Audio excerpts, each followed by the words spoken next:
Anong mensahe ang kailangang marinig ng mga Gemini sa period na to? Pwedeng nangyayari na itong magiging reading o mangyayari pa lang. Kung hindi man para sa inyo itong magiging reading, di baka para sa someone na malapit sa inyo o kakilala nyo mismo. Baka may lumabas na gender mamaya. Gawin nyo na lang energy masculine at feminine energy. Pwede rin naman na wag nyo nang pansinin ang gender. Hindi ko masasabi kung anong magiging reading, kung positive ba o negative. Depende sa kung anong mapipick up kong energy. Walang masama kung papanoorin ang sun, moon at rising sign. Kasi baka alin man sa mga yan ay mag-resonate na sa sitwasyon nyo. So wala tayong bida dito at dalawa yung tao. Mamaya, gagamit naman ako ng clarifier cards. So, baka may lumabas na tao din doon. Maganda kasi kung may description para malaman nyo kung kayo ba yung bida. Person nyo o kakilala nyo dito sa reading. Anyways,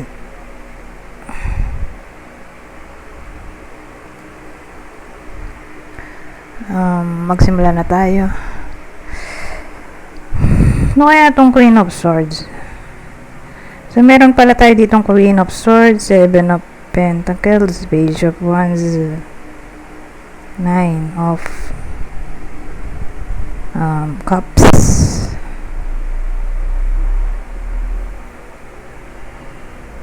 Alamin natin to. Bakit merong Queen of Swords?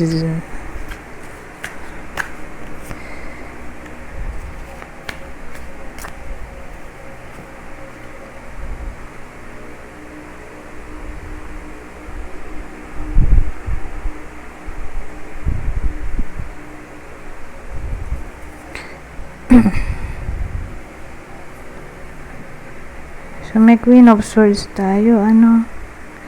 Teka, yung isa, ano to? Seven of Pentacles.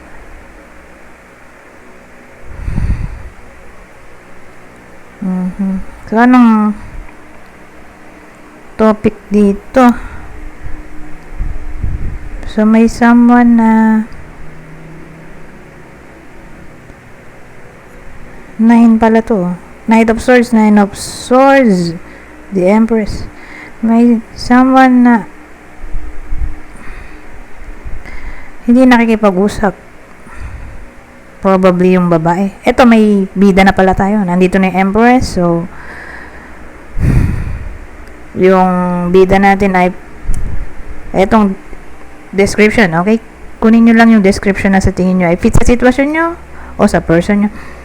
Basta ang bida dito ay pwedeng babae. Pwede rin namang lalaki kung introvert. Pero kailangan ko mamili ng isang subject lang. Kasi mahirap dalawang subject yung binabanggit ko. Pero again, pwede rin naman to sa lalaki kung introvert. So, ang pipiliin ko ay babae.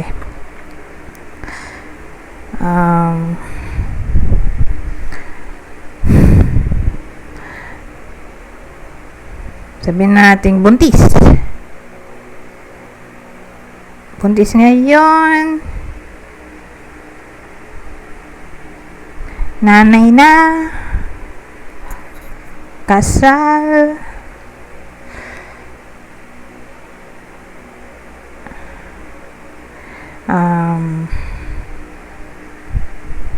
Mayaman. Kung di mayaman, may business. Kung walang business, edi may trabaho. Senior. Pwede rin senior to. 60 pataas ang edad.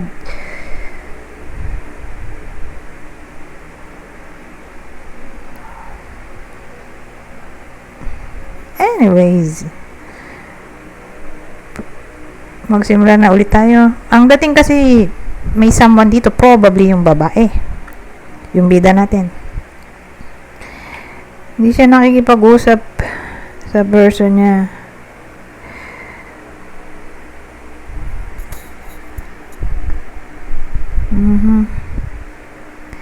Ngayon, kahit na siya yung nag-decide na hindi makipag-usap, Ang dating nagwo-worry siya dito. Siguro dahil ine-expect niya na susuyuin siya, hahabulin siya, pero hindi nangyari. Ayun, dahil di nangyari, eto nagwo-worry siya. O pwede rin nag-regret siya sa ginawa niyang aksyon na hindi pagkausap sa person niya or binalak niya for some reason. So, alamin natin anong reason bakit di niya kinakausap yung tao. Alamin din natin kung ano ba to. Dito natin malalaman kung love reading ba to, friendship, career, kapamilya.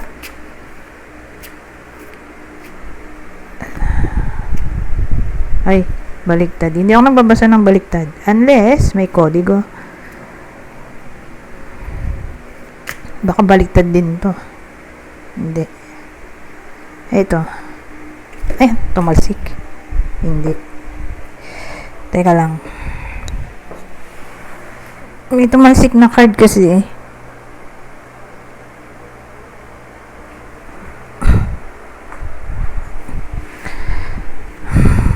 Teka, baka baliktad din.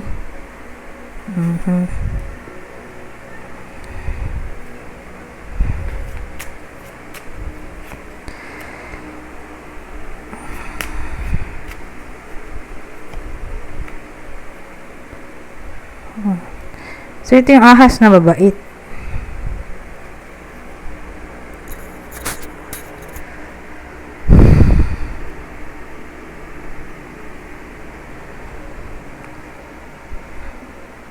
So, ito yung tree na may pagka-negative.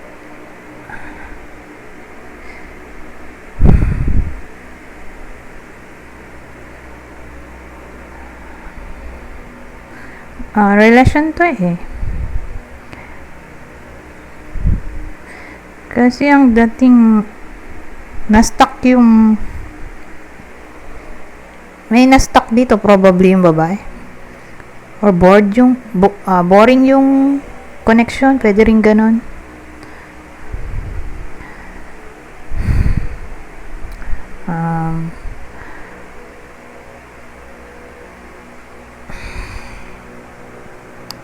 Ewan ko, for some reason yung tinakbo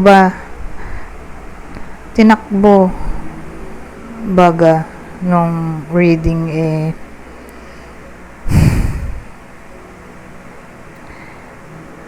boring yung connection, na stuck, walang progress, walang excitement.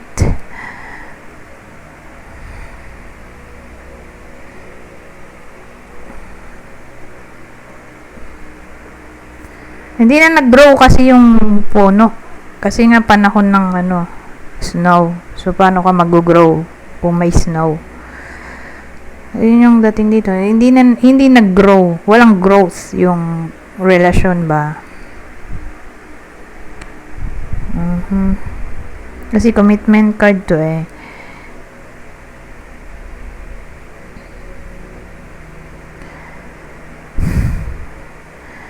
Ngayon,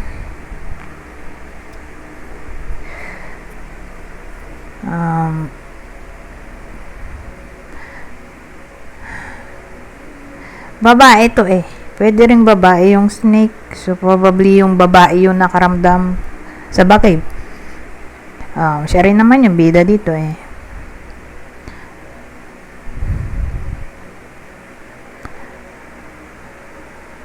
Hindi na siya masaya, in short. Hindi na masaya yung babae, kaya siya na rin mismo yung nakipag-break or dumayo or nang-block. Depende kung anong ginawa niya, pero parang dating iniiwasan niya yung person niya, relationship reading.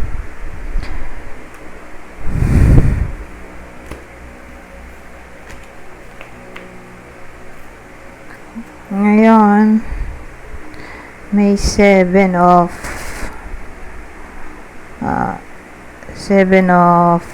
Pentacles tayo. So nowadays, or sa period na to, asahan natin na tong babaeng to ay either magre-reassess ng tinakbo ng buhay niya, or sabihin natin may mild dissatisfaction siya in a way na siguro in-expect niya na habulin siya pero hindi siya inabol. Pwede rin ganon.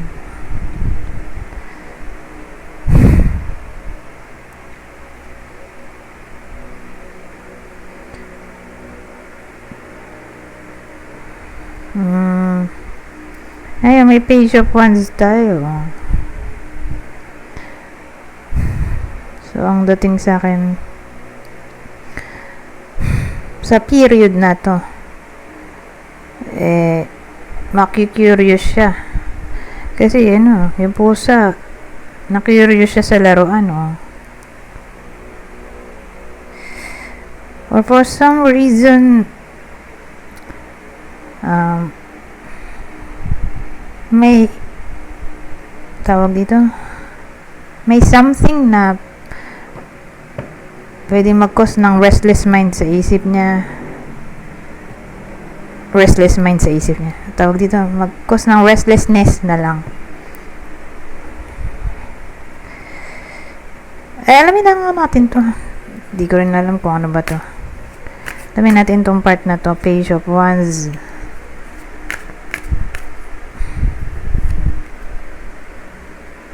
So, pwede pa rin maiba yung sinabi ko. Depende dito sa lalabas. Tingnan natin. Ano ba tong Page of Wands? Ang cute ng mga pusa, Kaya ako to binili, Ang cute ng mga pusa.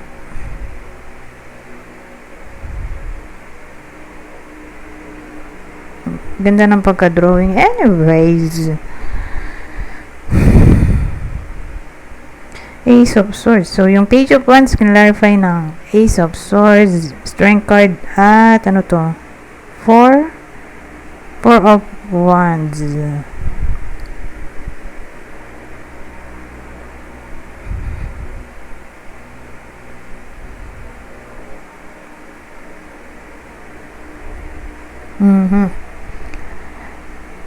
Well, ang dating sa akin,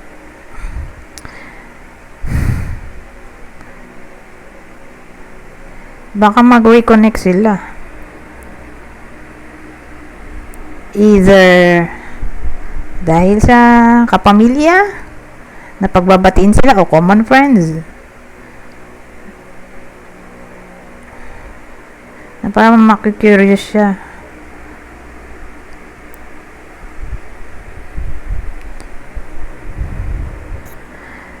Curious siya kung makipagbalikan ba siya.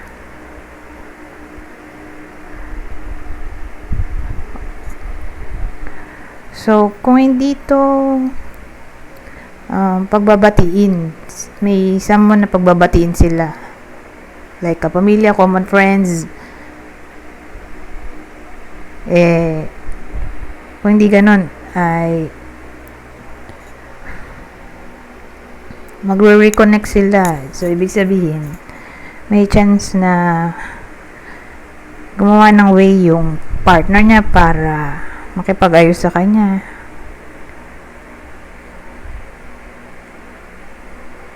So, ngayon, dahil nga magre-reconnect sila at gagawa naman ng effort yung partner niya na makipag-ayos, so, makikurious siya about sa topic ng reconciliation.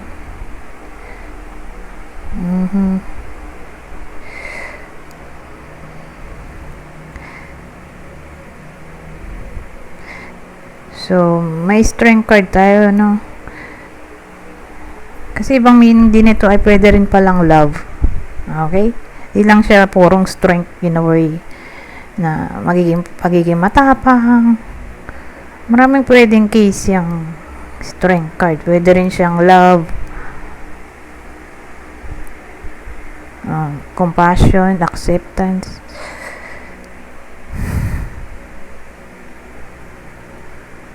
Tapos ito nga reconciliation, May harmony card tayo sa Four of Wands.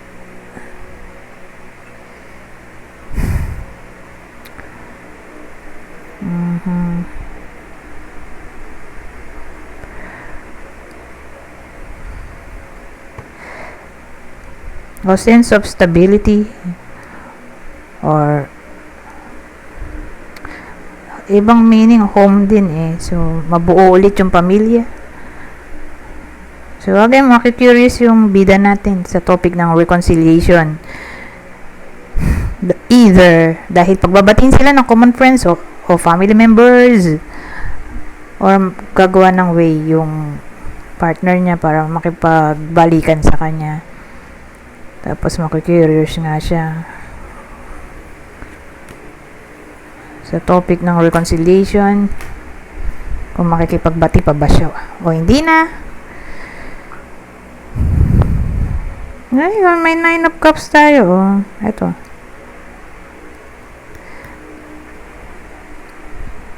May wish na maaring magkatotoo.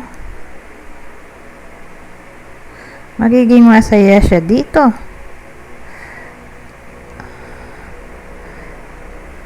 Masasatisfied.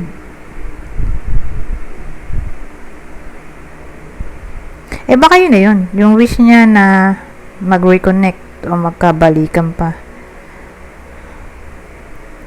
Pero i-clarify na rin natin. Basta may magkakatotoo na wish niya or magiging masaya siya for some reason, pero pwede pa yung maiba. Depende dito. Sa lalabas. Ayun na nga, ang ganda nito. Ace of Cups, Two of Cups, Knight of Pentacles. So, yung wish niya na maaaring magkatotoo ano ba yan? Yung wish niya na maaaring magkatotoo or anong cause ng satisfaction niya, happiness dito ay mag-e-effort yung person niya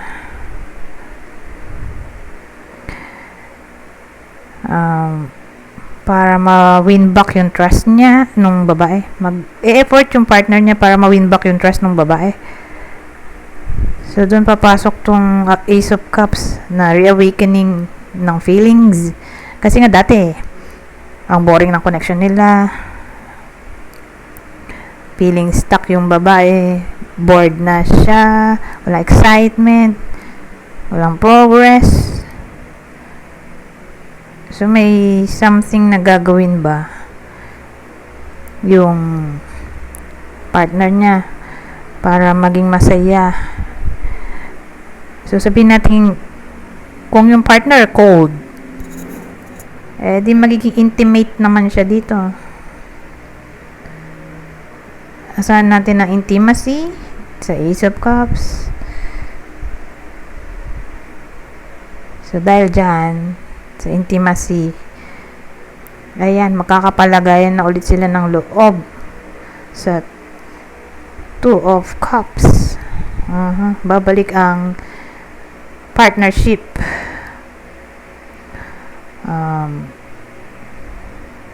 unity, o lalalim ulit ang kanilang samahan, attraction, connection. Babalik na lang, in short, yung love. Okay, kakaroon ng healing dito sa Two of Cups. So yun yung dahilan kung bakit magiging masaya siya dito, feeling satisfied, or yun na yung wish na maaaring magkatotoo. Okay,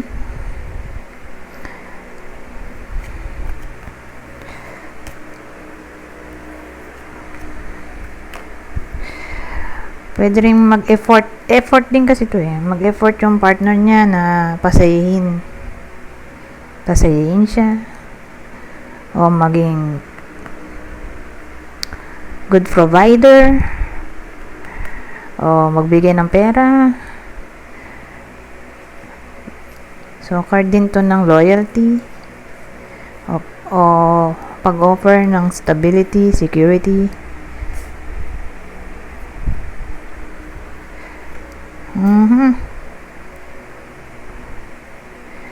So, dahil dyan,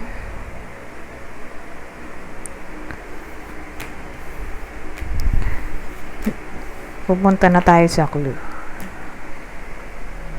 So, ito yung possible clue sa person o partner ng bida natin sa reading na to. Siyempre, yung bida natin ay Gemini, di ba? So, ito yung person o partner ng Gemini sa reading na to. So, ito yung possible person o partner. Scorpio, Sagittarius, Libra. Ngayon, kung di para sa inyo tong reading, edi baka para sa someone na malapit sa inyo, kakilala o idol, ito ang possible zodiac sa niya. Aquarius, Scorpio, Leo.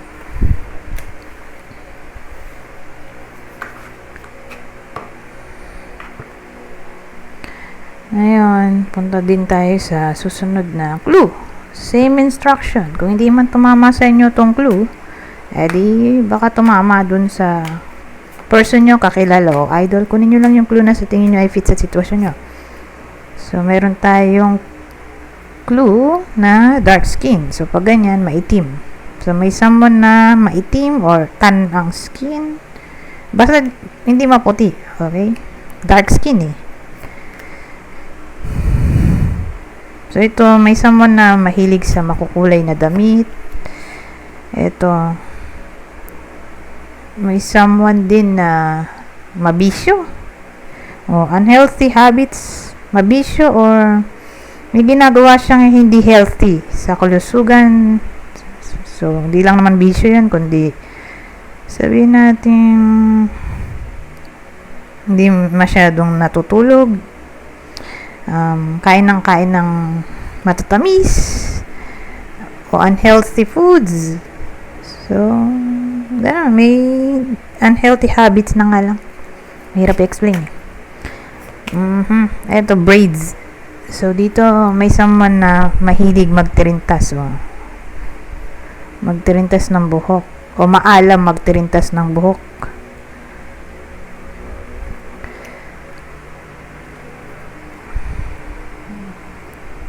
Ngayon, ilang minuto na ba to? 23 na pala, So, dahil dyan, mag-end na ba ako? Sayang yung ibang deck dito, hindi natin nagamit. Sige.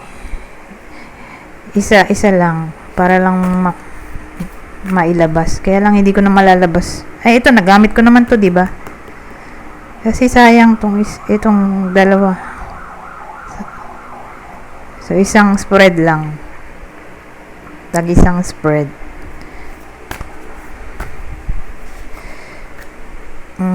Beauty Queen. Karma. Ano yun?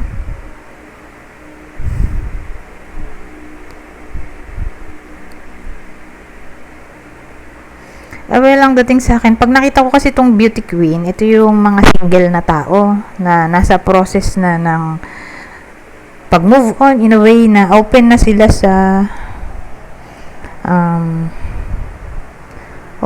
sila sa ligawan ba? O, napapaligaw na sila. Ganun. Ngayon, beware. Okay? Sa single. Whether kayo to o person nyo o kakilala nyo na single, babae. Kasi baka may ma-attract ba siya, ganun eh. May ma-attract siyang karmic connection. Nandito kasi yung karma eh. So beware sa pagpili. Okay? Pagpili ng magugustuhan or i-welcome sa buhay kasi nga malaki ang chance ng karmic connection. Okay? So, pag ganong karmic connection, madalas mabigat yung energy. So, kung sabihin nating magtagal sila, ang problema, lagi sila nag-aaway.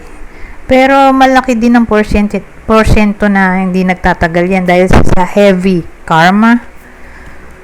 Kumbaga, kung i-rate ko siya sa percentage, pag ganong karmic connection, yung chance ng separation, mga 70%.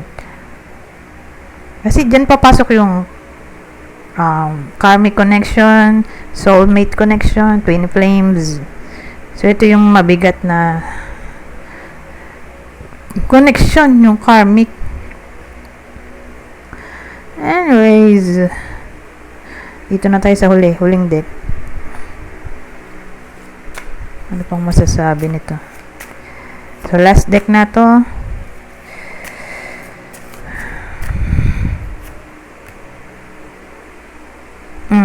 Ano yun? Communication purpose.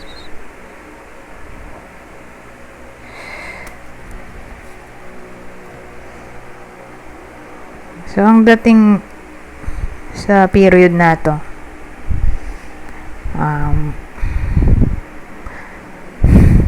may iba sa inyo na magiging open ba? Open sa kanilang wisdom in a way na parang gusto nilang i-share sa maraming tao yung wisdom nila, na parang yun yung calling, magiging calling nila, purpose sa period na to, na i-share ang kanilang wisdom sa pamamagitan ng communication. Ang naisip ko kanina, beauty queen, di ba? Yung kanina doon, para rin siyang Miss Universe. Yung sa mga Miss Universe, mga pageant na ang purpose nila ay i-spread ang advocacy nila, ganun. So, again, sa period na to, may chance na maging expressive ng thoughts yung iba sa inyo tungkol sa kanilang knowledge, wisdom, or anything na sa tingin nila ay tama at makatarungan, or anything na magbe-benefit lahat ng tao, hayop, o sabihin natin sa ikagaganda ng buhay ng lahat ng nilalang sa mundong ito, na ganon. Anyways, hanggang dito na lang. Goodbye for now.